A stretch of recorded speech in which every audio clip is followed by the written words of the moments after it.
Hi, welcome to my channel. My name is Emily and today I am going to be going through my January wrap-up.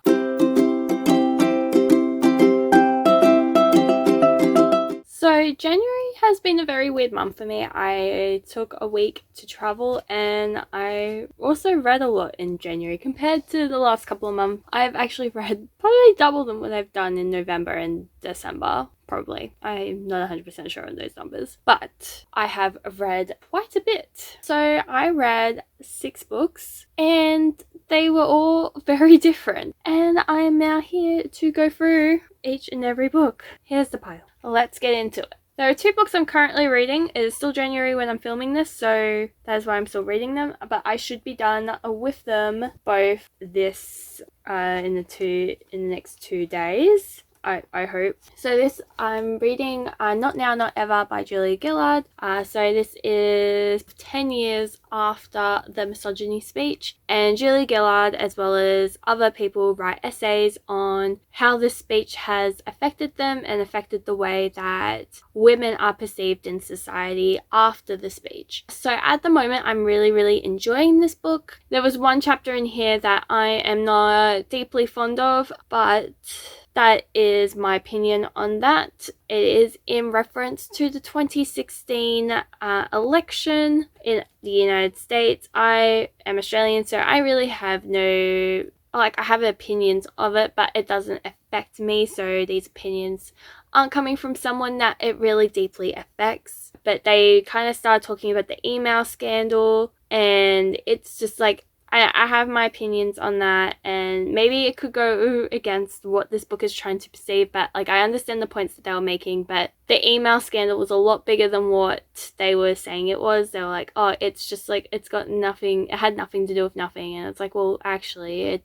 did. It was a breach of privacy using your personal email for confidential information. It's bigger than what they were kind of saying it was, and that kind of gave me mixed vibes, because in some capacity, yes, it is a part of the feminist movement, but at the same time it is not a good argument for the feminist movement, like a good argument why feminism needs to happen and stuff like that, because it was actually a serious breach of privacy within the United States government. That is my opinion on it. You can voice your opinions on it down below, what you think of, but that's just my recollection from the 2016 election, and that is my standpoint on it. But I do understand it was a witch hunt to try and find something wrong with Hillary, so I do agree with that point, but at the same time there was actually a bigger issue with the emails. Anyway, moving forward on this book, it's actually really good. Include the actual speech as what was said. The audiobook is really good for this. They actually include the whole speech that was said, what Gillard said in that entire speech. Like, not like she reread it, but like they actually used what the clipping of what she said. But I do agree with a lot of points that they make in this, and I have a new understanding of how far the feminist movement has come from the feminist speech, the misogyny speech, and to today. I'd probably give this being between like a 4 or 5 star. I was thinking about going 5, but after the Hillary chapter, I'm like thinking about 4 star, because I still think this is a necessity to read, especially if you are wanting to be involved in the feminist movement as well as wanting to know more about the feminist movement in modern day. This is definitely a book to read, especially for Australians. I just don't really agree with that chapter, so it's kind of pinning that rating down. Anyway, I'm still reading it though. And the next book I'm still reading is Pretty Little Lies. I'm about halfway through.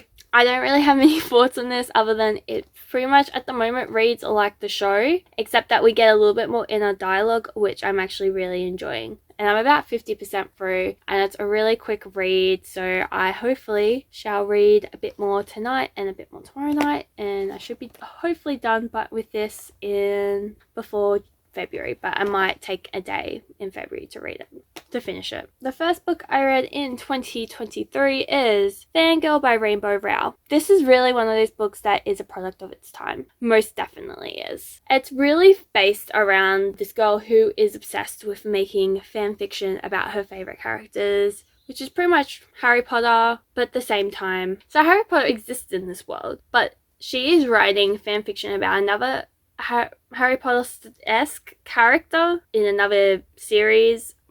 It's like the Simon Snow series, which Rainbow Rowell has also written 3 books to. I'm not 100% sure if they're the fanfiction version or the original version that is mentioned in here, but I have a feeling it is the fan version, because it is pretty much writing that these 2 wizards are gay, which is not explicitly said in the Simon Snow series that is mentioned in this book, but created by Kath. So I have a feeling it's more fanfiction of the Simon Snow series mentioned in this book, which is entirely fictional. So as I said, really much a product of its time. I think it was like a 2012 book, because I think it mentions 2012 in here. There's like excerpts in here that don't really make any correlation. It's just like little tidbits pretty much that are added into the book. I don't understand them, but they're there and they exist, and wasn't a huge fan of them, but it was nice to read what the Simon Snow series could have been, but at the same time, like, you don't know what happened in these Simon Snow books to be like, oh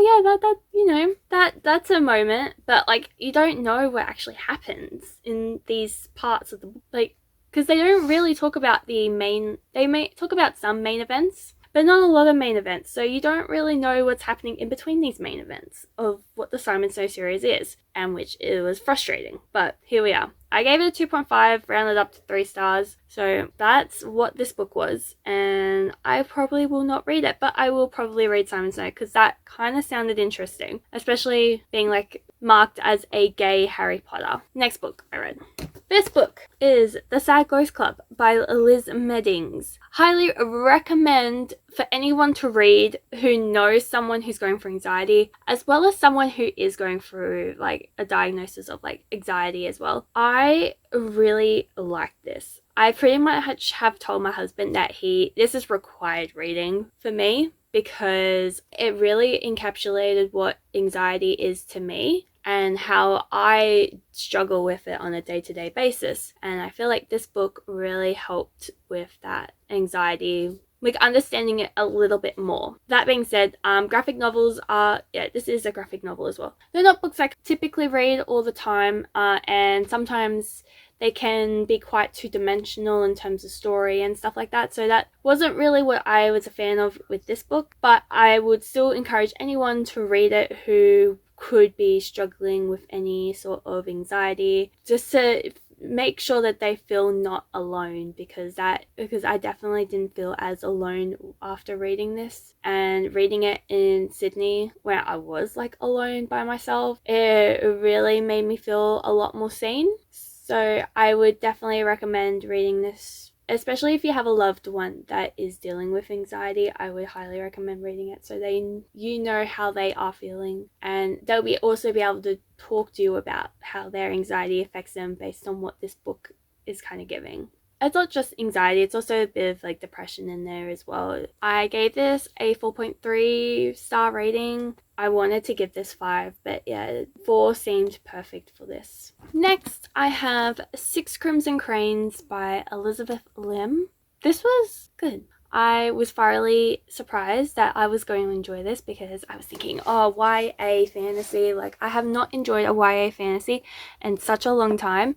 And then I picked up this book, and it was just fresh air from YA fantasy as a whole. It just, like, it still had the same kind of tropes and stuff like that and everything else, but it just, I don't know, it was just some fresh air from the actual YA fantasy books, because they're just so, they were all pretty much the same. And even though this has the same qualities, it was just nice to have like a different interpretation of what YA fantasy means for other people. It was really good. I thoroughly enjoyed the story.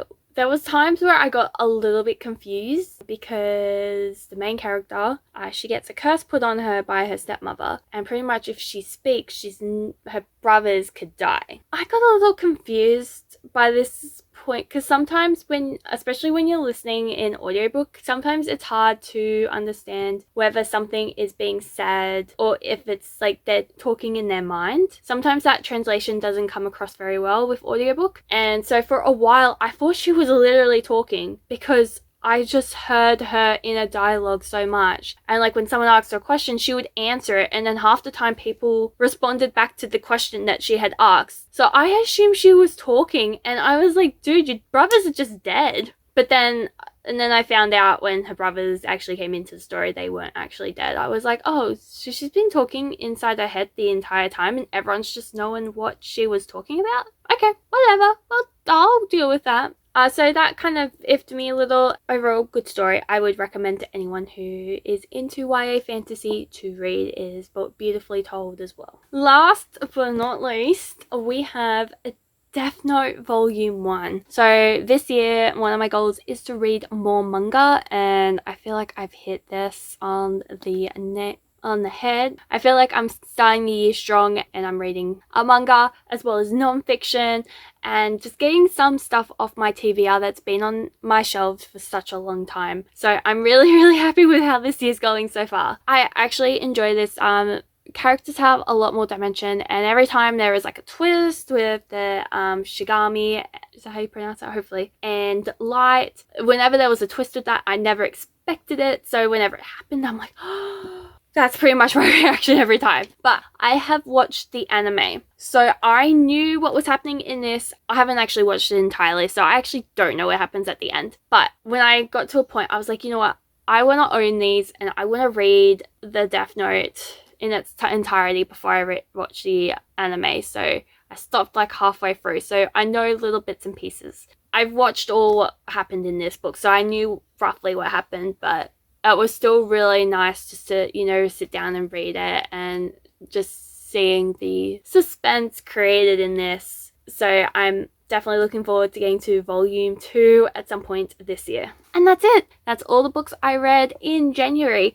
I am very happy with myself, and I am looking forward to what this year has in store. So at the end of 2022, I really decreased my reading, wasn't really in a good headspace for it. And then this year, I don't know what happened, but I was like, start January, I'm getting books read, and now I've read 6 books for this month. So that's been really cool to have done, and I'm looking forward to what the rest of the year has in store. How many more books am I going to be reading? So my favorite book of this year, of this month, I would definitely will have to say was The Sad Ghost Club. So comment down below what your favorite book was of January, because I always love knowing what other people are enjoying, and I might end up adding them to my TBR if I'm really interested in them. And I love sharing recommendations and getting recommendations. It's just really cool when people give you different books to read, and yeah, so you're not reading the same stuff all the time. Definitely highly recommend reading this. It's very short and it is graphic, so it will literally take you half an hour to read this. So like the video if you enjoyed this video, comment down below what your favorite book of January was, and subscribe if you want to see more of this. And I will see you next week with a statistic video, hopefully. Done a little bit of script, so I should definitely be doing that next week. Bye!